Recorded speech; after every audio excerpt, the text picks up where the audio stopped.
드래곤볼 팬들에게 욕을 엄청나게 먹었던 드래곤볼 슈퍼, 결국 토리야마 아키라는 큰 결단을 내립니다. 지금까지 드래곤볼 슈퍼의 스토리와 작화를 맡았던 도요타로를 잘라버리고 본인이 직접 전체적인 스토리와 설정을 개편하여 다시 만들기로 한 것이죠. 그렇게 마인부 편에 이어서 레전드 에피소드가 또 한 번 만들어집니다.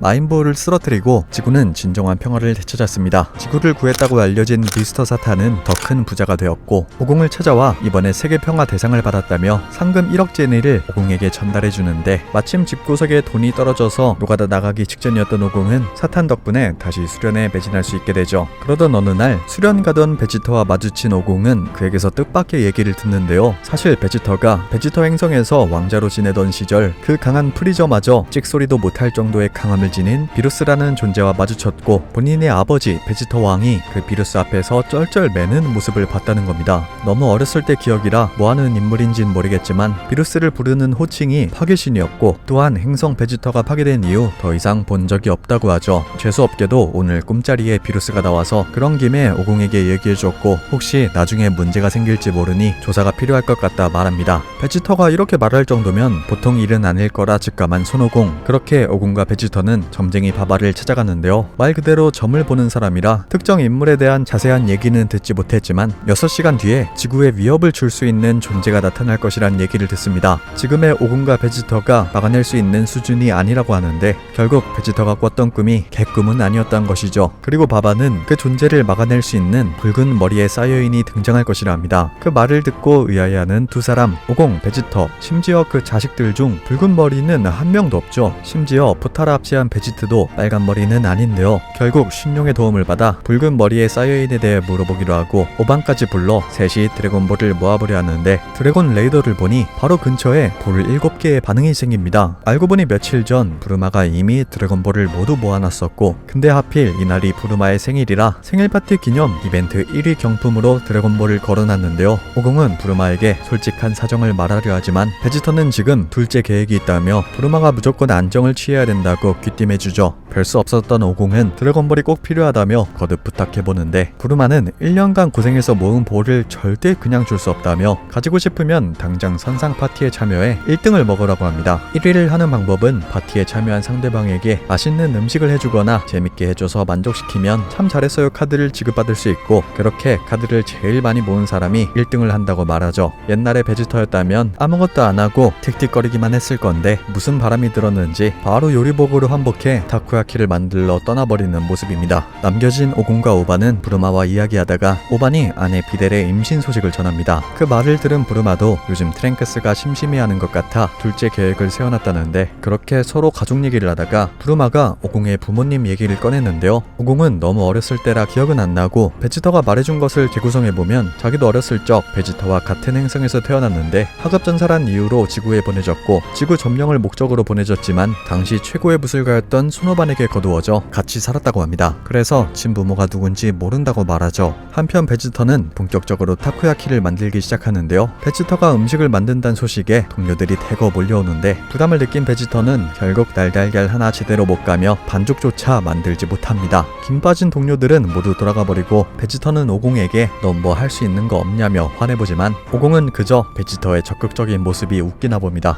결국 베지터는 트랭크스와 오천을 꼬셔 최대한 많은 참 잘했어요 카드를 가져와 본인을 1등 시켜준다면 당장 내일 놀이공원에 데려다준다는데요. 순진한 아이들은 드래곤볼로 소원 빌어서 놀이공원 만들어달라 할 생각은 못하고 눈앞의 유혹에 넘어가 열심히 카드를 모으러 떠나버리죠. 그렇게 베지터가 오룡 무천도사 듀오를 꺾고 1위를 해 드래곤볼을 얻는 데 성공합니다. 곧장 신용을 부르는 오공 일행, 붉은 머리의 사이어인에 대해 아냐고 물어보니 마음이 올바르고 초사이어인 변신이 가능한 5인의 사이어인이 다른 한 사이어인에게 힘을 모아주면 그 자는 엄청난 힘을 가진 붉은 머리의 사이어인이 된다고 답합니다. 듣도 보도 못한 사실에 놀란 오공 일행들, 베지터가 화를 내며 왜 지금까지 알려주지 않았냐 물으니 그야 물어보지 않았으니까 랍니다. 어쨌든 소원 한 개가 차감됐고 근데 생각해보니 오공 일행들은 사이어인이라고 해봤자 오공, 오반, 오천, 베지터, 트랭크스 5명밖에 없었죠. 즉 붉은 머리의 사이어인을 만들 수 없는 상황이었습니다. 다음 소원으로 지구를 제외한 곳에 초사이어인 변신이 가능한 사이어인이 존재하는가 물어보는데 신용은 딱 한 명이 있다고 합니다. 베지터는 분명 자신의 동생인 타블일 것이라며 어렸을 적 다른 행성으로 떠나 프리저에게서 살아남았고 아마 지금쯤이면 초사이어인 변신이 가능한 상태일 것이라는데요. 오공은 베지터의 동생이 아니면 어쩌냐며 누군지도 모르는 사이어인을 부르는 게 위험할 수 있다고 하는데 베지터는 만약 다른 사이어인이 워프된다 해도 어차피 자신의 왕자 시절 부하였을 것이라며 자기 얼굴 보면 알아서 찌그러질 것이라 말하고 딱히 다른 대안도 없지 않냐며 못을 박아버리죠. 이때 제트전사들이 지구로 다가오는 거대한 길을 감지합니다. 베지터는 급하게 그 사이어인을 지구로 워프시켜달란 소원을 비는데 근데 타인을 워프시키는 소원은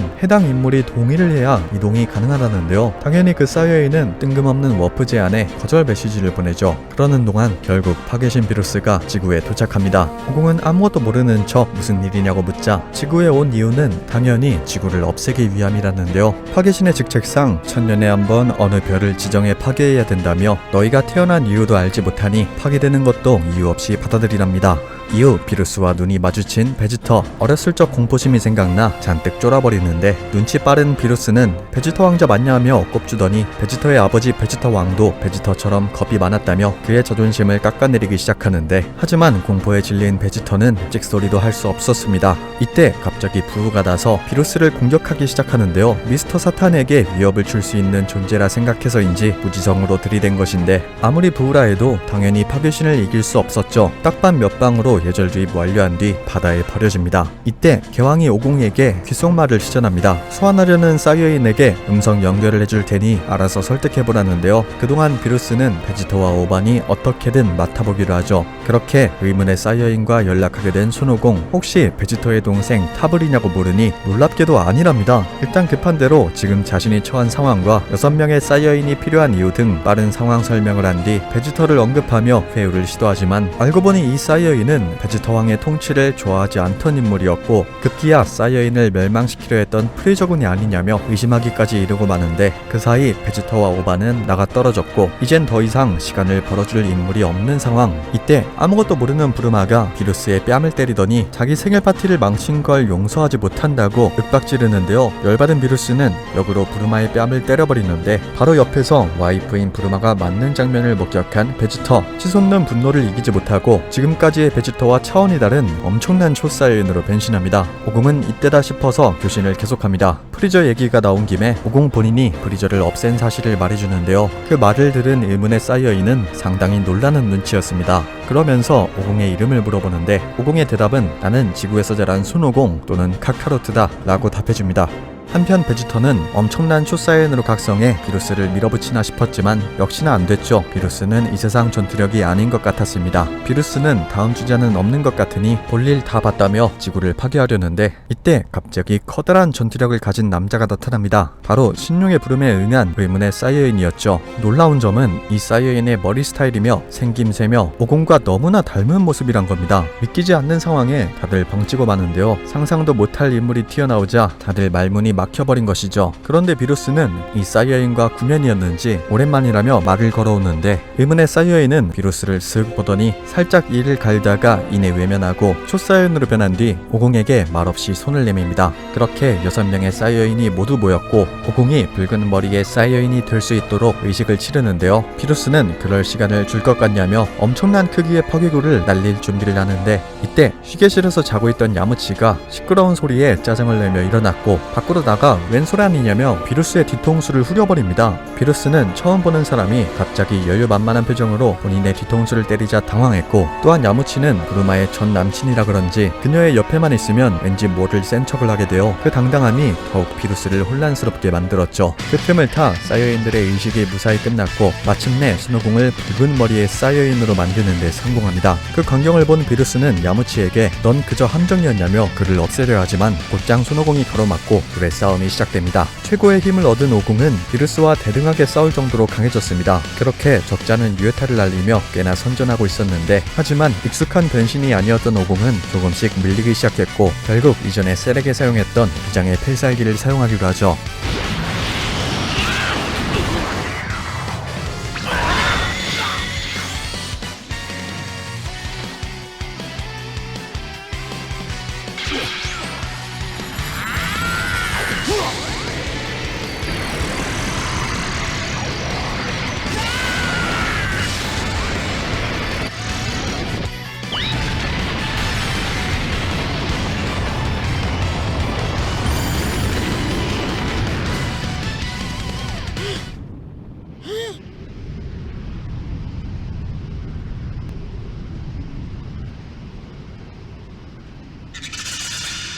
やるじゃないか。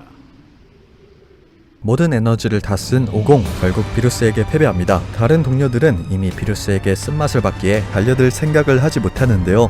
이때 의문에 쌓여있니 베지터에게 말을 걸어옵니다. 본인이 당분간 비루스를 멀리 떨어진 곳에 보내버릴 수 있으나 비루스가 다시 나타나는데 오랜 시간이 걸리진 않을 것이라며 그때 동안 수련한 뒤 비루스를 쓰러뜨려달라 부탁합니다. 멍 때리다 정신이 번쩍 든 베지터는 너의 정체는 뭐냐? 라고 묻자 그는 아무 대답 없이 반다나를 질끈을 묶은 뒤 비루스에게 달려들죠. 하지만 오공도 못 이긴 상대를 일반 사이어인이 감당될 리 없었습니다. 결국 데스볼에 휩쓸려 죽나 싶었는데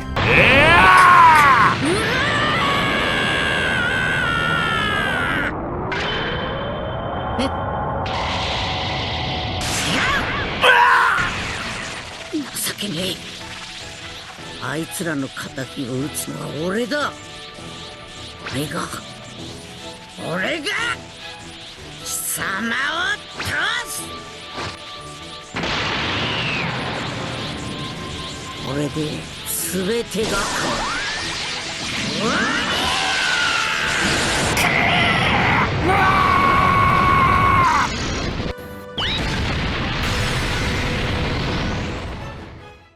그렇게 의문에 쌓여있는 비루스와 같이 다른 공간으로 사라져버립니다. 베지터는 그가 했던 말들을 동료들에게 전해주고 그의 정체에 대해서 추측해보는데 분명 행성 베지터가 멸망할 때 오공, 베지터, 타블, 래퍼, 라데츠 5명 외에는 모두 베지터 행성에 모여있었답니다. 도망쳤어도 분명 프리저 눈에 띄어 죽을 게 뻔한데 어떻게 살아있는지 모르겠다죠. 한편 크리링은 오공과 닮은 모습을 보고 오공의 아버지가 아니냐고 묻는데 머릿속이 복잡해졌는지 아무 대답이 없던 손오공. 베지터는 오공을 보며 다시 싸워야 될 이유가 생긴 것 같다 말하고 생각에 잠긴 오공을 클로즈업하며 드래곤볼 신들의 전쟁편이 마무리됩니다.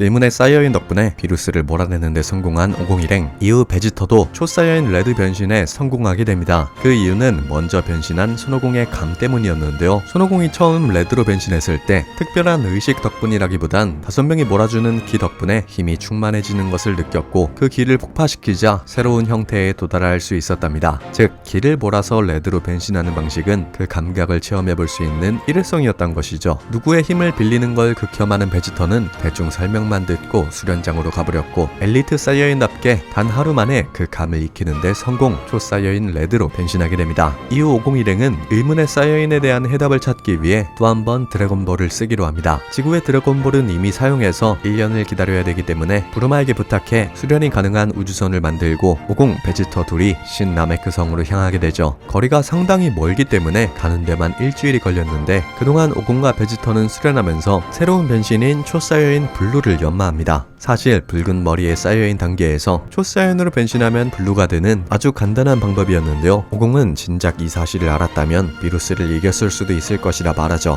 이후 2주라는 시간이 지나 신 나메크 성에 도착한 50과 베지터였지만 드래곤볼을 사용할 수 없다는 답변을 듣게 됩니다. 알고 보니 프리저군이 신 나메크 성의 소문을 듣고 찾아와 드래곤볼을 뜯어내고 소원을 빌었다는데요. 이들은 나메크어를 할 줄 몰랐지만 자신들이 소원을 빌 문장만 외워 달달 읊었다고 합니다. 그렇게 첫 번째 소원으로 조각난 형태의 무언가를 얻었고 이후 나머지 2개의 소원을 빈 뒤 사라졌다고 하죠. 그 조각이 무엇일지 한참을 고민하던 50과 베지터. 이때 베지터가 예전에 미래의 트랭크스가 프리저를 썰던 장면을 떠올립니다. 아마 트랭크스에게 조각난 상태로 부활했을 것이라 직감한 베지터는 분명 조각난 프리저를 복구시킨 후 지구로 향한 것 같다 말하는데요. 501행은 곧장 지구 복귀를 추진하나 최소 2주의 시간이 걸리고 프리저군의 우주선이 속도 자체도 훨씬 빨랐습니다. 또한 거리가 너무 멀어 순간이동도 할 수 없는 상황, 즉 아무것도 할 수 없었죠. 한편 역시나 프리저군은 지구로 향하는 중이었고 베지터의 예상대로 프리저가 부활해 직접 군대를 이끌고 있었는데요. 프리저 없던 프리저군은 지금까지 우주인들에게 쩌리 취급을 받으며 숨죽이고 지내왔지만 프리저는 지금까지의 오명을 씻을 겸 사이어인들에게 복수할 겸 첫 타겟을 지구로 잡은 것이었죠. 한편 지구에서는 제트전사들이 다가오는 프리저의 길을 감지했고 프리저가 부활했음을 직감합니다. 이전 프리저 정도였다면 오반이 가볍게 이길만 했으나 무슨 일인지 오반보다 훨씬 강한 기를 갖고 받고 있었죠. 그렇게 제트 전사들은 너도 나도 할 것 없이 생업을 접고 프리저를 막아내기 위해 모여듭니다. 이때 미래 트랭크스가 또다시 타임머신을 타고 현재 시대의 모습을 드러냅니다. 잔뜩 겁먹었던 크리링은 미래 트랭크스를 보자 안도의 한숨부터 내쉬고 미래에서도 같은 일이 일어났던 것이냐 물어보는데요. 트랭크스는 너무 많은 과거들을 바꾸고 싶지 않아서 이제야 얘기한다며 크리링의 말대로 미래에서도 프리저가 이맘때쯤 지구에 재침공했다고 합니다. 나메크전 이후 처음 프리저가 지구에 쳐들어왔을 때 오공은 지구에 없었으나 프리저의 길을 감지한 오공이 지구로 순간이동해 막아낼 수 있었고, 이후 신나메크성 드래곤볼로 부활한 프리저는 오공이 죽었다는 소식을 듣고 방심하며 지구에 쳐들어왔다가 미래의 오반에게 죽었다고 말합니다. 그 말을 들은 지구인들은 안심합니다. 또한 프리저가 부활한 지 얼마 안 됐으니 약할 것이라 생각했죠. 얼마 뒤 프리저의 군대가 지구에 도착했고 트랭크스는 예상했다는 듯 맨 앞으로 나가 프리저를 도발하는데 프리저는 알 수 없는 미소를 띄우고 오랜만이라며 인사합니다. 트랭크스는 또 조각나서 죽고 싶지 않으면 당장 지구를 떠나라고 협박하는데 그 말을 들은 프리저는 이내 표정을 싹 바꾸며 죽기 싫으면 꺼져라 라고 말합니다. 트랭크스는 갑자기 온몸이 싸해짐을 느끼는데요. 생각해보니 프리저가 이런 상황을 대비해놨을 게 당연했습니다. 미래에서는 첫 번째 프리저 침공 땐 오공한테 저지당했고 두 번째는 소노반에게 당했지만 현재 세계의 프리저는 이미 트랭크스에게 한 번 당했기 때문에 지옥에 있는 동안 만반의 준비를 했을 것이고, 트랭크스는 그 준비의 결과를 프리저의 자신감 있는 말투와 뿜어내는 길을 보고 느껴버린 것이죠.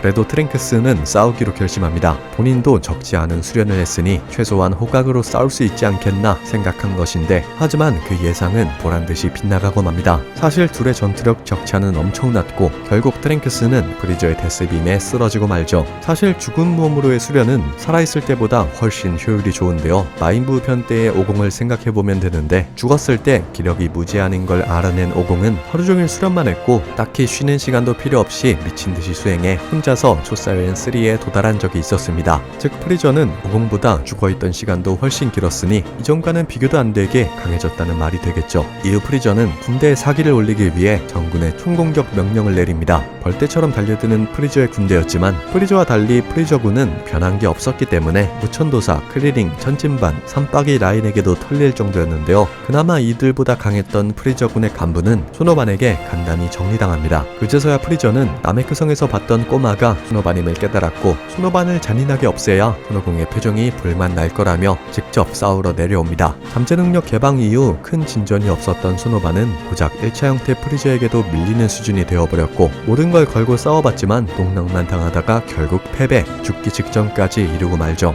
사실상 오반이 무너지면 다음 주자는 없었는데요. 오공, 베지터가 못 오고 드래곤볼도 못 쓰고 이전에 지구를 구했던 의문의 사이어인도 어디론가 가버렸고 말 그대로 답이 없던 상황이었습니다. 이때 아무것도 모르는 부르마가 프리저에게 화를 내기 시작합니다. 돈도 없는 거지여서 맨날 남의 행성이나 물건을 탐냈냐며 프리저를 거지 취급해버리는데 프리저는 그런 부르마를 비웃으며 이 큰 군대가 돌아가려면 한 달 인건비만 2천만 제니가 나간다고 합니다. 부르마가 직원이 몇 명이냐고 물으니 최소한 1000명은 된다는데 그럼 인당 월급이 2만 제니인 꼴이죠. 부르마는 그걸로 입에 풀칠이나 하겠냐며 자기 회사인 캡슐 코퍼레이션의 평균 임금은 약 50만 제니랍니다. 그 말을 듣고 놀라는 프리저. 급여만 25배 정도 차이 나는 수준인데 어떻게 이렇게 큰 격차가 나는 걸까요? 알고 보니 전 우주의 평균 물가는 지구의 20분의 1 수준도 되지 않았습니다. 왜냐하면 프리저의 군대를 제외하곤 딱히 문명이 크게 발달하지 않았으며 발전 좀 하려고 하면 프리저의 군대가 찾아와 다 때려 부수고 약탈하고 행성을 빼앗고 그런 상태의 행성을 다른 외계인에게 팔아치우려니 값을 크게 칠 수가 없었던 것이죠. 즉 프리저군을 필두로 한 공산주의가 전 우주의 암암리에 퍼진 상태였던 겁니다. 모든 사실이 까발려지자 놀란 표정으로 프리저를 바라보는 프리저군들. 결국 따가운 시선에 창피함과 분노를 동시에 느낀 프리저는 엄청난 기를 발산해 직속부와 한 명을 제외한 자신이 데려온 모든 군대를 전멸시키고 말죠. 지구가 흔들릴 정도의 엄청난 기를 폭발시킨 프리저. 하지만 프리저 입장에서 절대 하면 안 되는 행동이었는데요. 큰 기를 발산하는 바람에 신나메크성에 있는 순호공한테까지 감지가 되고 말았던 겁니다. 오공은 이 기회를 놓치지 않고 지구로 순간이동해 성공. 이제서야 괄약근 풀리기 직전의 표정을 짓던 제트 전사들의 얼굴에 미소가 번지기 시작하죠.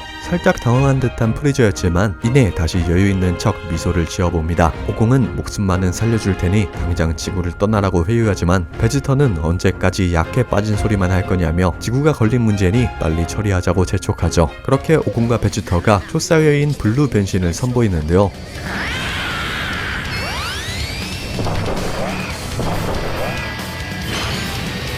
내가スーパーサイヤ人ゴッドを超えた姿だ。お互い目いっぺいやろうぜ。 프리저는 어떻게 그런 변신에 도달했냐며 초사이어인 블루의 존재를 아는 듯한 말을 합니다. 또한 그 사이어인을 포함해 분명 다 죽였는데 라는 의미심장한 말도 하죠. 오공은 얼마 전에 있었던 비루스 사건과 의문의 사이어인을 언급하는데요. 프리저는 역시나 그랬냐며 옛날 얘기를 꺼내기 시작합니다. 때는 사이어인이 프리저군에 소속돼 일하던 시절 당시 버독이란 사이어인은 강한 사이어인 한 명을 찾는데 집착하고 있었다 합니다. 버독이 이끄는 팀은 총 5명인데 한 명만 더 있으면 마치 무슨 일이 일어날 거란 듯이 말이죠. 그의 수상한 행동을 감지한 프리저는 본인이 직원으로 고용한 사이어인들이지만 하는 짓들이라곤 수상한 행동들에 날이 갈수록 기하급수적으로 상승하는 전투력 때문에 결국 본인의 자리가 위험해질 수도 있다 판단, 그들을 처리해야겠다고 마음먹게 되고 사이어인들을 행성 베지터에 전부 집결시켜 멸망시키기로 했답니다. 그 전에 무슨 일을 벌일지 모르는 버독팀을 먼저 몰살시켰고 마지막 살아남은 버독은 끝까지 저항하다가 행성 베지터와 같이 폭사했다는데요. 분명 그때 그 녀석을 죽였는데 어떻게 살아있는지 모르겠다 하죠. 아무튼 결국 이 사단이 난 건 비루스 때문이라며 어렸을 땐 비루스만 보면 무서웠지만 고작 사이어인에게 당한 걸 보니 이름만 신일 뿐 다 똑같다고 비하하더니 이제 모든 걸 자기 손으로 끝내겠다며 새로운 변신인 골든 프리저를 선보입니다.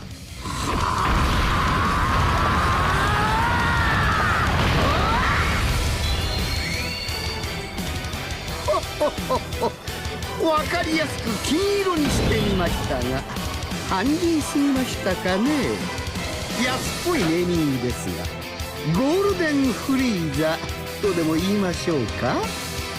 근데 베지터는 프리저의 상태를 보고 워밍업도 안 될 것 같다며 나서지 않겠다는데요. 그렇게 블루 오공 대 골든 프리저의 싸움이 시작되는데 초반엔 프리저가 밀어붙이나 싶었지만 사실 오공은 타격을 거의 입지 않는 상태였고 오히려 공격하던 프리저만 지쳐가는 상황이었습니다. 사실 오공이 아직 초사이어인 3였다면 패배했겠지만 초사이어인 블루는 이전 변신들과는 아예 다른 레벨이라 프리저가 아무리 날고 긴다 한들 전혀 상대가 되지 않는 상황이었죠. 그렇게 엄청난 격차를 느낀 프리저는 현실 부정하면서 화만 잔뜩 내고 오공은 그런 프리저의 모습을 보며 예전 같았으면 살려보내줄 생각이었겠지만 자기 부하를 개미 목숨보다 하찮게 취급하는 쓰레기를 살려주긴 힘들다며 마지막 일격을 준비하는데요. 이때 프리저의 직속수와 소르베가 손오공을 광선총으로 저격합니다. 알고 보니 소르베가 프리저를 살리는 소원을 빌었을 때 두 번째 소원으로 모든 것을 꿰뚫는 광선총을 얻었다는데요. 이 광경을 보고 엄청나게 만족한 프리저는 소르베에게 1억 젠이라는 거액의 보상금을 지급해주겠다 약속하는데 그런데 그 말을 들은 소르베의 표정이 썩 좋지 않습니다. 프리저는 액수가 마음에 들지 않냐고 물어보는데 알고 보니 소르베는 세 번째 소원으로 10억 제니를 달라는 소원을 빌었던 것이었죠. 그 말을 들은 프리저는 급대노합니다. 왜 본인을 불로불사로 만들지 않았냐고 눈 부릅뜨고 따져묻기 시작하는데요. 칭찬 듣다가 갑자기 목숨의 위협을 느낀 소르베는 순간적으로 몸이 굳어버렸고 결국 베지터에게 광선총을 압수, 파괴당하고 목숨을 잃고 맙니다. 그 사이 선두로 회복한 손오공은 프리저에게 마지막 일격을 선사하죠. 何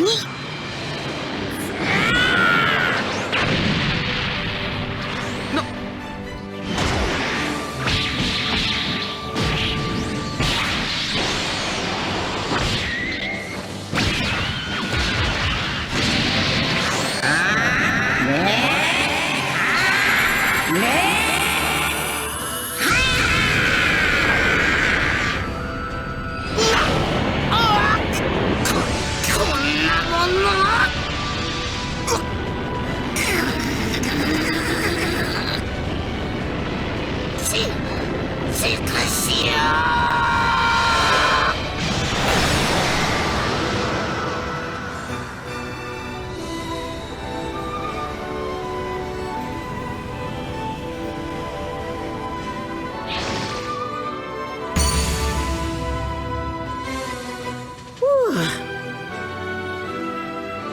그렇게 간만에 등장한 프리저는 생각보다 허무하게 퇴장하고 맙니다. 오공은 프리저에게서 얻은 정보를 정리해보는데 버독이 초사인 레드에 대해 이미 알고 있었던 것 같다며 본인이 지구로 보내진 이유도 단순 전투력이 낮아서가 아닌 버독이 미래를 위해 한 행동이 아닐까 추측하죠. 베지터는 강한 사이어인이 한 명 더 필요했다면 왜 굳이 본인을 찾아오지 않았냐며 툴툴대지만 천진만은 너 같으면 그랬겠냐며 전투력 차이, 직급 차이 등의 이유 때문에 어쩔 수 없을 거였다 말합니다. 어쨌든 버독이 살아있는 이유, 비루스의 정체, 버독과 비루스의 관계 등 결국 버독을 만나서 이야기를 들어봐야 모든 궁금증이 풀리는 상황. 그러기 위해서는 일단 드래곤볼의 쿨타임이 돌기만을 기다릴 수밖에 없었습니다. 상황이 이렇게 정리되고 트랭크스는 다시 미래로 돌아갈 준비를 합니다. 아쉬운 작별 인사를 하고 타임머신 가동 버튼을 누르는데요. 시공간이 열리고 타임머신이 그곳으로 빨려 들어가나 싶었지만 이때 머신이 굉음을 내며 전원이 꺼져버렸고 열려있는 시공간에서 손오공과 똑같이 생긴 인물이 나타납니다. 말도 안 되는 상황이 일어나자 모두 벙쪄버린 오공일행. 갑자기 오공이 왜 튀어나왔는지 복장은 왜 검정색인지 전혀 알 수가 없었죠. 그렇지만 오공과는 뿜는 기운 자체가 완전히 달랐습니다. 딱 봐도 그냥 악당처럼 보였고 이 괴인은 손오공 베지터를 번갈아 쳐다보더니 소름 돋는 말투로 한마디 합니다. ごきげんよう孫悟空 오공과 똑같이 생긴 사람의 등장에 모두가 당황했고 제트전사들이 오공에게 쌍둥이가 있었냐 물어보지만 오공은 잘 모르겠다는 말뿐. 하지만 뿜어내는 길을 보니 일단 같은 편은 아닌 듯 보였습니다. 이때 오공 블랙이 혹시 비루스를 봤냐고 묻는데요. 오공은 누군가가 비루스를 데리고 사라졌다고 답변하니 블랙은 그럼 편하게 놀아도 되겠군 이라는 알 수 없는 소리를 합니다. 이때 오공이 다짜고짜 싸움을 겁니다. 자기 쌍둥이인지 복제품인지 모르겠지만 자기 자신과 싸우는 것 같아 흥미롭고 또 얼마나 강할지 궁금하다고 하죠. 오공 블랙은 알 수 없는 미소를 띠며 응해줬고 그렇게 1대1 싸움이 시작됩니다. 서로 간본다고 큰 변신은 하지 않으며 싸웠는데 쓰는 기술도 비슷했고 거의 막상막하의 대결이었죠. 그렇게 싸우는 도중 블랙이 트랭크스의 타임머신을 발견하고 더 큰 그림을 그리기로 합니다. 곧장 타임머신을 파괴시킨 뒤 본인이 끼고 있는 반지를 이용해 어딘가로 떠나려 하는데요. 그러면서 트랭크스가 도착했을 때쯤 미래세계는 아주 볼만할 거라며 그대로 사라져버리죠. 트랭크스는 그야말로 시겁합니다. 미래의 부르마가 완전 무방비 상태였기 때문인데 이때 현재의 부르마가 셀이 타고 왔던 타임머신이 아직 남아있다며 연료 만드는 공식만 알면 몇 시간 내로 떠날 수 있다고 합니다. 다행히 트랭크스는 미래의 부르마가 적어놨던 연료 관련 노트가 있었고 곧장 타임머신 수리와 연료 만드는 작업에 착수. 얼마 뒤 말끔한 타임머신 한 대가 완성됩니다. 그렇게 오공, 베지터, 트랭크스가 미래세계로 떠나는데요. 하지만 블랙이 그새 무슨 짓을 해놨는지 도시가 완전히 황폐화가 돼버렸습니다. 곧장 캡슐 코퍼레이션으로 향하는 일행. 다행히 미래의 부르마는 무사히 살아있었죠. 오공이 길을 감지해보니 블랙의 기가 근처에서 느껴졌고 잠시 뒤 블랙이 나타납니다.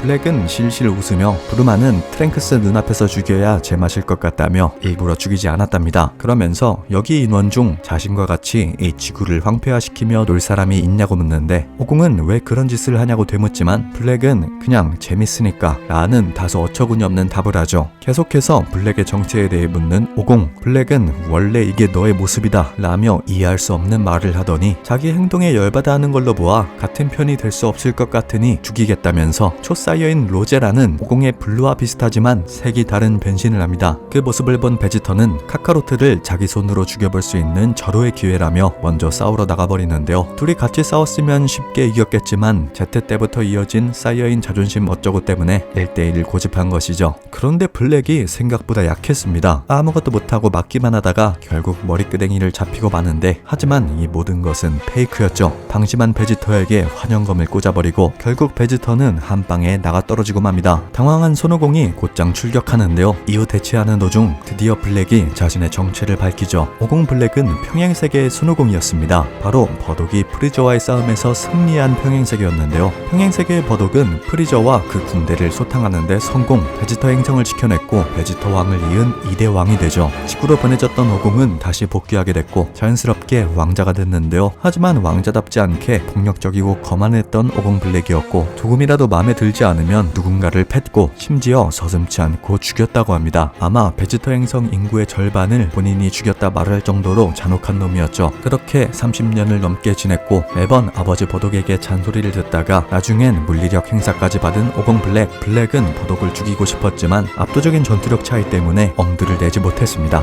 그러던 어느 날 자마스라는 타락한 개왕이 오공 블랙의 눈앞에 나타났고 자신을 따르면 오공 블랙이 원하는 세상을 만들 수 있다는 달콤한 말로 꼬시니 결국 오공 블랙은 자마스라는 변절자 개왕과 손을 잡게 됩니다. 그들은 먼저 자마스의 스승인 개왕신 고아스를 처치하기로 합니다. 바로 그가 갖고 있는 시간 반지와 포타라를 손에 넣기 위해서였는데요. 이후 계획대로 고아스 처치에 성공, 그들이 원했던 전리품을 얻게 되죠. 곧장 블랙은 시간 반지를 이용해 버독과 프리저가 싸웠던 시간으로 돌아가는데요. 원래라면 마지막 기공포 대결에서 버독의 알 수 없는 힘으로 프리저를 물리치지만 오공 블랙은 프리저의 데스볼에 자신의 기까지 주입, 결국 버독이 프리저에게 죽는 평행세계가 만들어졌고 그 평행세계가 바로 현재 오공이 살고 있는 세계였습니다. 블랙은 사실 평행세계가 만들어질 줄은 몰랐다고 합니다. 과거의 버독을 죽이면 현재의 버독도 없어질 거라 판단했지만 결과가 이렇게 됐다고 하죠. 이런 우주의 규율을 거스르는 행동들 때문에 블랙은 파괴를 담당하는 신 비루스에게 찍혔고 현재 그에게 쫓기고 있다는데요. 압도적인 전투력을 가진 비루스라 사실 본인은 죽은 목숨이나 다름없지만 누군가 계속 비루스를 쫓아다니며 방해하는 중이라 덕분에 계속 제멋대로 즐기고 있답니다. 말을 마친 블랙은 오공을 보며 왜 저렇게 순진해졌는지 모르겠지만 사이어인은 파괴와 사륙을 즐겨야 진정한 사이어인이라며 진짜 손오공은 본인이고 가짜는 죽어야 된다는 말과 함께 덤벼듭니다. 환영감을 이용한 공격 때문에 쉽사리 접근하지 못하는 오공, 결국 단숨에 끝내기 위해 조금 무리가 될 수도 있는 조사이어인 블루 개왕권을 사용하는데요. 이때 갑자기 하늘에서 웬 초록 괴물이 나타납니다. 그의 정체는 다름 아닌 오공 블랙을 꼬드겼던 자마스였죠. 자마스는 손오공이 비루스와 싸우는 모습을 봤다며 절대 혼자서 이길 수 없는 상대라 경고하는데 그러면서 자신들의 귀에 달아놓은 포타라를 언급하며 불사신인 본인과 인간 최강인 블랙이 합체하면 저런 녀석은 쉽게 이길 수 있다 말합니다. 솔깃한 블랙은 곧장 자마스의 제안에 응하고 말죠. 하지만 포타라 합체에는 숨겨진 사실이 있었습니다. 오공과 베지터가 합체한 베지트 같은 경우 같은 인간이기 때문에 서로의 인격을 공유했지만 신과 인간의 합체는 완전히 달랐습니다. 포타라의 원래 주인인 개왕신과 그냥 인간이 합체하면 인간 쪽의 인격은 비활성화된다는 것이었는데요. 즉 자마스는 오공 블랙과 합체해 그의 능력치만 쏙 빼먹을 생각이었던 거죠. 그렇게 자마스와 블랙이 합체한 존재가 등장하고 마는데 그런데 얼굴은 자마스지만 웬일인지 목소리와 말투는 오공 블랙과 같았습니다. 알고 보니 시간 반지를 이용해 전 우주를 돌아다니던 블랙이 자마스 몰래 슈퍼 드래곤볼을 모두 모았고 소원으로 본인과 자마스의 계급을 바꿔달라는 소원을 빌었는데요. 그렇게 자마스는 인간으로 강등됐고 오공 블랙이 개왕신으로 승급했던 것이었습니다. 처음부터 자마스의 개수작을 알고 있었다는 합체 오공 블랙, 흡수하기 전까지 인간 따위를 대접하느라 역겨워 죽는 줄 알았다죠. 선두로 회복한 베지터가 합체 오공 블랙을 공격해보지만 블랙은 그야말로 넘사벽의 힘을 보여주며 베지터를 단숨에 쓰러뜨립니다. 이후 홀로 남은 오공이 분전하며 일격을 날려보는데 그런데 한 방 맞은 자마스의 얼굴이 흘러내리기 시작합니다. 개왕신과 인간이 합체해 반쪽만 신이었기 때문에 한쪽은 재생이 안 됐던 것이죠. 합체 블랙을 쓰러뜨릴 가능성을 본 오공은 곧장 베지터에게 포타라 합체를 제안하는데요. 사실 여기 오기 전 눈썰미가 좋은 오공은 블랙의 귀고리를 포착했었고 혹시나 하는 마음에 개왕신에게 가서 포타라 귀고리를 받아왔다고 합니다. 베지터 특성상 한두 번 정도 고소하면 틱틱대지만 딱히 별다른 방법이 없으니 오공의 제안을 받아들이게 되죠. さあ来いよ神様お前の理屈は聞き飽きた 그렇게 베지트가 또 한 번 등장하게 되고 역시나 압도적인 전투력을 보여주는 베지트. 합체 오공 블랙은 손도 못 대고 털리다가 큰 거 한 방 맞게 되죠. 강력한 사이어인과 인간으로 강등된 그렇게 강하지 않은 개왕신의 합체는 정점에 쌓여인 두 명의 합체와 비교했을 때 너무 약했습니다. 결국 합체 오공 블랙은 베지트에게 영혼까지 털리게 되는데요. 이때 무슨 일인지 베지트의 합체가 풀려버립니다. 바로 개왕신이 아닌 자들끼리의 합체는 제한시간이 30분에서 1시간이었기 때문이었죠. 영문도 모르고 절체절명의 위기를 맞게 된 오공과 베지터. 결국 마인부 때처럼 최후의 수단인 원기옥을 준비하면서 그동안 베지터가 합체 오공 블랙을 막기로 하는데요. 하지만 이전처럼 개왕의 확성기 버프를 쓸 수가 없어서 원기옥을 빨리 모으기 힘든 상황. 트랭크스가 이곳저곳 다니며 손을 들어달라고 했지만 베지터가 그 정도의 시간을 버티긴 어려웠습니다. 이때 이런 절체절명의 위기의 순간 버독이 등장합니다. 버독을 보고 놀라는 합체 오공 블랙. 하지만 이내 웃기 시작하더니 어떻게 찾아왔는지 모르겠지만 제발로 와줘서 고맙다며 이 쓰레기들과 같이 최후를 맞이하라는데요. 버독은 얼굴은 달랐지만 오공 블랙의 길을 파악하고 그를 한참을 바라보는데 이때 버독의 독백이 정말 압권이었습니다. 敵に回ったらと思うとゾッとするぜいい面構えじゃねえかなかなか気合の入ったやつじゃねえか。よくもコケにしてくれたな。これで全てが変わる。少々派手にやりすぎたか？役に立ったって。てめえらだけは許せねえ。手間かけさせやがって。相手をしてやるまでもなかったか。言ったはずだぜ。俺が変えてみせる。この俺が未来を変えてみせる。カカロット。周りが見えてねえな。それじゃ。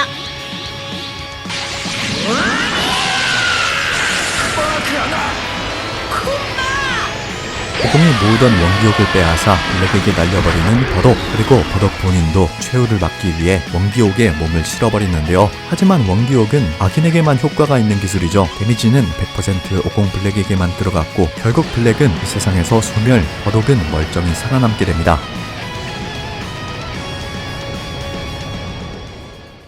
마침내 합체 오공 블랙을 쓰러뜨린 오공 일행. 이후 오공은 버독을 설득해서 당분간 같이 지내기로 합니다. 그렇게 트랭크스와 작별 인사를 한 뒤 다시 과거로 돌아오는데요. 여기서 오공은 버독에게 궁금했던 것들을 물어봅니다. 어떻게 블랙을 따라다닐 수 있었냐 물으니 누군가가 시간 이동을 하면 잠시 동안 시간의 흔적이 남는다고 합니다. 그 흔적을 쫓아 들어가면 먼저 간 사람을 따라갈 수 있다는데, 즉 블랙의 길을 계속 감지하다가 기가 갑자기 사라지면 그 근처에서 시간의 흔적을 찾아 들어갔던 것이죠. 또 버독이 사는 평행세계는 어떻게 됐냐 물으니 누군가에 의해 소멸하기 직전이라는 충격적인 대답을 합니다. 바로 전왕이란 존재 때문이었는데요. 모든 것의 왕이란 뜻을 가진 전왕은 우주를 통치하는 존재로 누구보다 확실한 초월적 존재입니다. 이 전왕이 만들어지는 과정은 천사들이 전 우주에서 착하기로 손꼽히는 사람을 찾아가 전왕이 되겠냐고 제안한 뒤 만약 수락하게 되면 그 사람은 전왕이 되는 대신 남은 수명에 관계없이 100년을 전왕으로 살다가 무로 돌아간다고 합니다. 현재의 전왕도 착함 그 자체였던 인간이었습니다.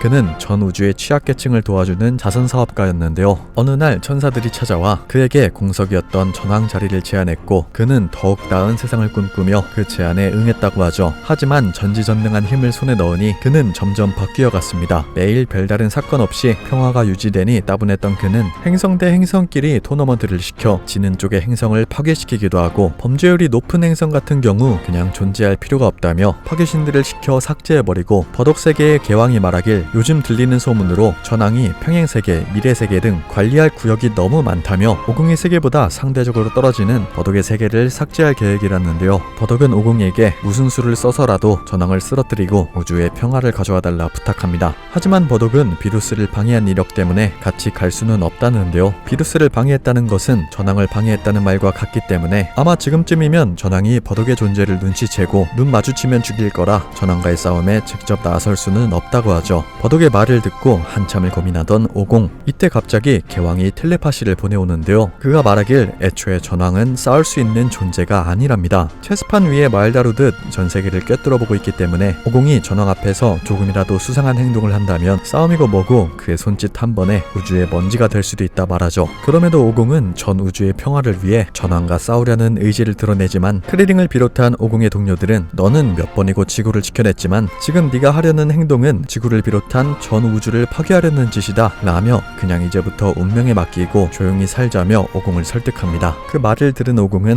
신들의 일을 인간인 우리가 관여하면 안 될 것 같다며 매번 치치에게 독박 살림을 시켜 미안했다며 이제부터 농사를 지으며 가족을 위해 살겠다는데 이때 갑자기 베지터가 나서 이전 비루스가 지구에 쳐들어왔을 때를 생각해보랍니다. 일반 악당들은 지구 또는 손오공이 목적이었는데 아무 이유 없이 신들을 시켜 전 우주에 피해주는 전왕이 진짜 악당이라며 전왕을 없애야 온 우주에 진정한 평화가 찾아올 수 있다고 말합니다. 심지어 전투민족 사이어인이 무슨 농부냐며 오공을 자극할 수 있는 말이나 말은 모두 했죠. 은근히 설득력 있었던 베지터의 의견에 다른 동료들은 아무 말도 하지 못했고 그렇게 오공은 전왕을 쓰러뜨릴 방법을 궁리하게 됩니다. 버독은 일단 전왕에게 접근하기 위해선 먼저 비루스를 쓰러뜨려야 된다는데요. 파괴신은 한번 파괴시키기로 결정했다면 절대 번복할 수 없기 때문에 일주일 내에 비루스가 다시 지구에 올 것이니 그를 쓰러뜨리고 전왕의 궁전으로 워프할 수 있는 버튼을 빼앗으면 된다고 합니다. 그렇게 비루스, 전왕과의 일전을 대비해 오공과 베지터, 버독이 수련에 들어가려는데 편법으로 시공간을 오갔기 때문일까 갑자기 시공간의 흐름이 버독을 원래 있던 곳으로 끌어들이기 시작합니다. 이별을 직감한 손오공은 감정을 억누르고 본인의 최대 변신을 끌어올리며 마치 걱정하지 말란 듯 버독과 마지막 인사를 나누고 또한 오반도 버독을 할아버지라 부르며 이 세계를 지켜줘서 감사하다는 말과 함께 이들은 기약 없는 이별을 하게 되죠. 이후 열심히 수행하던 어느 날 베지터가 오공에게 전황을 쓰러뜨리고 우주의 평화가 찾아온다면 앞으로 뭘 할 거냐고 묻자 오공은 아직 거기까지는 생각하지 않았지만 아마 수행을 계속할 것이라고 합니다. 그 이유는 얼마 전 마인부가 환생한 우부의 존재를 알게 됐고 그와 같이 수련하며 나이 먹은 자신은 은퇴하고 우부에게 지구를 맡기기 위해서였죠. 얘기를 듣고 묘한 표정을 짓는 베지터, 대체 무슨 생각을 하고 있는 걸까요? 일주일 뒤 버독의 예언대로 비루스가 지구에 도착합니다. 그는 여유만만한 표정으로 또 한 번 지구를 박살낼 준비를 하는데 이전과는 달리 차원이 다른 힘을 가진 오공과 베지터는 서로의 초필살기를 사용하며 비루스를 가볍게 압도하고 결국 그를 쓰러뜨려 전황의 궁전으로 향할 수 있는 버튼을 얻게 됩니다. 이후 Z전사 모두를 불러 모은 손오공은 전황의 궁전으로 갈 인원이 있는지 묻습니다. 이렇게 살아봐야 언제 전황의 손에 소멸할지도 모른다며 설득해보지만 아무도 나서는 이가 없었는데요. 베지터는 너희들이 오나마나 소용없다며 고개를 돌려버리고 오공은 이해한다는 식으로 말하며 베지터와 떠나려 하는데 이때 오공을 부르는 크리링, 사실 이전부터 이미 마음을 굳게 먹었다고 합니다. 오공과 베지터가 없었으면 본인들의 목숨, 가족들의 목숨도 이미 없었을 것이라며 도움이 될지 모르겠지만 모두가 따라가겠다고 하죠. 그렇게 오공을 비롯한 Z전사들은 전황의 세계로 워프합니다. 곧장 전황에 있는 궁전으로 향하고 문지기 2명을 처치한 뒤 안으로 들어가는데요. 문을 열고 보니 웬 어린아이 한 명이 오공 일행을 맞이합니다. 전황이라 하기도 애매하고 그냥 어린아이 같았죠. 하지만 이 꼬마가 말하길 요즘 신들의 연락이 뜸해 심심하다며 어떻게 온진 모르겠지만 자기와 놀아달랍니다. 말을 하는 걸 보니 이놈이 전황이 틀림없는데 오공은 생각했던 상황과 너무 달라서 어떻게 할지 감도 못 잡고 있었죠. 이때 갑자기 눈치 없는 야무치가 나서더니 왜 아무 이유 없이 행성을 파괴시키냐고 따져먹기 시작하는데 전황은 야무치를 쓱 쳐다보더니 대답 대신 기억 잠식이란 능력으로 그를 제압해버립니다. 기억 잠식은 직접적인 피해를 주진 않지만 정신적 고통을 주는 기술이었는데요. 야무치는 제베맨과의 싸움에서 패배했던 기억, 부르마에게 차였던 기억 등 아팠던 과거의 기억이 강제로 끄집어진 뒤 몇만 배로 증폭되어 사람이 느낄 수 있는 최고의 고통 그 이상을 느끼고 있었습니다. 그제서야 상황 파악이 된 오공 일행, 왜 개왕이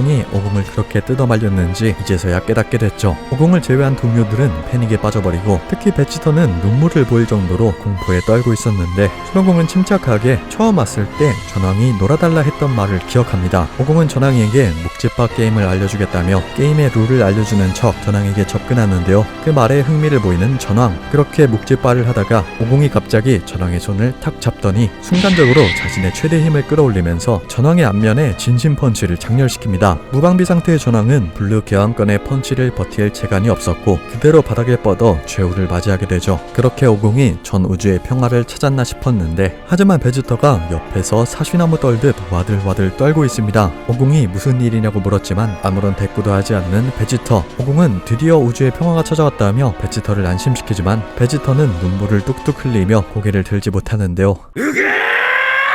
이때 이들의 앞에 거대한 그림자가 들이옵니다. 그의 정체는 바로 오공 일행을 파멸로 내몰 뻔했던 브롤이었죠. 사실 인간이었을 적 못생긴 외모와 작은 키가 컴플렉스였던 전황은 큰 키와 우락부락하는 몸매를 가진 사람이 부러웠고 전황이 된 뒤 모든 것을 가질 수 있으니 평행세계의 브로리를 낙점하여 그의 몸을 빼앗았다고 합니다. 그리고 원래 전황의 모습은 형태만 남아 꼭두각시 인형으로 부리고 있던 것이었죠. 전황은 오공이 한 행동의 대가는 상상을 초월할 것이라며 아까 야무치와는 다른 100배 기억 잠식이란 능력으로 오공의 정신을 지배해버렸고 오공은 악당들에게 당했던 기억이나 동료가 당하는 꿈을 꾸는 등 견디기 불가능한 정신적 타격을 받습니다. 이 광경을 보던 베지터는 압도적인 전황의 능력에 우리도 모두 죽을 거라고 중얼거리며 반쯤 정신이 나가버렸는데 그나마 정신을 차린 피콜로가 전황을 잡으려면 네가 정신을 차려야 된다며 설득해보지만 이미 베지터의 넋은 지구에 두고 온 뒤였습니다. 이딴 놈이 사이어인의 왕자라니 라고 말하는 피콜로는 덤이고요. 이때 전황이 이대로 끝내긴 시시하고 간만에 재밌게 놀아보고 싶다며 기억 잠식 기술을 취소한 뒤 오공에게 전력을 다해 덤벼보라며 본인의 모습을 폭주한 브로리의 형태로 바꿔버립니다. 전황을 쓰러뜨릴 수 있는 단 한 번의 기회를 잡은 오공이었지만 어차피 전지전능한 전황과 싸워봤자 그의 놀잇감으로 쓰여지다가 죽을 운명일 게 뻔했는데요. 하지만 이전에 심과 합체해 지능이 높아진 피콜로가 전황에게서 뭔가 이상한 느낌을 감지합니다. 분명 정신은 전황인데 브로리의 뇌를 쓰고 있다 보니 잘 통제가 되지 않는 느낌이 들었던 것이죠. 피콜로는 다시는 오지 않을 기회일 수 있다며 전황이 다시 다른 사람의 몸을 빼앗기 전에 오공과 베지터가 퓨전만 한다면 이길 가능성이 있다는데 하지만 저 압도적인 브로리로 변한 전황을 오반을 포함해 아무도 시간을 끌어줄 수가 없었습니다. 이때 어디선가 들리는 익숙한 웃음소리, 바로 오공의 일격을 맞고 죽은 줄 알았던 프리저였습니다. 프리저는 손오공의 블루 에너지파는 정말 아팠지만 이 몸을 쓰러뜨릴 수 없다며 일단 허세부터 부리고, 원래 같았으면 오공 쪽이 적이었으나 예전부터 비루스를 비롯한 파괴신, 개신관, 전황 등이 싫었다며 왜 존재하는지도 모를 쓸데없는 놈들을 없앨 기회를 얻었으니 딱 이번만큼만 오공의 편에 서겠답니다. 전황은 벌레 한 마리 더 늘어봤자 의미 없다고 하지만 프리저는 아까부터 이 상황을 보고 있었는지 곧장 전황을 도발하기 시작하는데요. 티에 열등감이 있었으면 본인처럼 드래곤볼로 연간 1cm씩 몰래 키웠으면 됐는데 그런 노력조차 안하고 남의 모습으로 변해버린 게 추하다며 거의 베지터 어깨너머로 배운 트래시 토크를 장렬합니다. 그 말을 들은 전황은 평소 같았으면 브리저를 삭제시켰겠지만 하필이면 브로리의 모습으로 변한 까닭에 뇌까지 브로리화되어 엄청나게 폭주하기 시작하는데요. 전황은 프리저의 몸을 빼앗아 그를 없애고 싶었지만 도저히 몸이 따라주지 않았죠. 그 사이 오공과 베지터를 안전한 곳으로 옮긴 피콜로, 곧장 둘의 퓨전 합체가 시작됐고 두어 번 실패하는 바람에 시간을 잡아먹긴 했지만 프리저의 몸빵으로 1시간 이상 버텨줘서 마침내 출사여인 블루 오지터가 탄생하게 됩니다. 사실 합체한다 해도 전황을 뛰어넘을 수 없었지만 전황 본인의 몸이 통제가 되지 않았기 때문에 드디어 우주의 정점 전황을 쓰러뜨릴 절호의 기회가 찾아온 것이죠.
やっと終わった。やれやれ、手間取りやがって。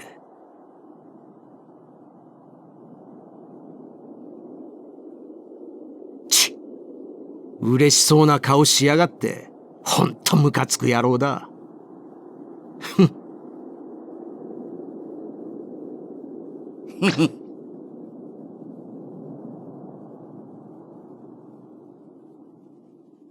마침내 전황에게서 전 우주의 평화를 지켜낸 손오공. 이때 갑자기 천사들이 나타납니다. 바로 공석이 된 전황의 자리를 오공에게 제안하기 위해서였는데요. 그들은 착한 오공이 모두의 평화를 위해 싸우는 모습이 인상 깊었다며 전황이 되겠냐고 물어보는데 오공은 동료들을 한번 쓱 보며 대답하길 그 자리에 오르지 않겠답니다. 이유는 단순했는데요. 본인이 여기서 100년을 더 살게 되면 먼저 세상을 떠나는 동료들을 보기 힘들 것 같다 말하죠. 그 말을 들은 천사들은 의미심장한 미소를 짓더니 원래 전황이 가지고 있었지만 한 번도 사용하지 않은 물건인데 오공이라면 아주 유용하게 사용할 것 같다며 오공에게 슈퍼 드래곤볼을 건네주고 어디론가 사라집니다. 당연하게도 오공은 슈퍼 드래곤볼을 이용해 지금까지 파괴신, 전황 등에게 희생당한 모든 이들을 부활, 사라진 행성을 복구시켜줍니다. 그러면서 프리저에게 그동안 신세 많이 졌다면서 다음에 지구를 침공할 땐 오공, 베지터가 아닌 우브란 친구가 대신 맞이해줄 거라 말합니다.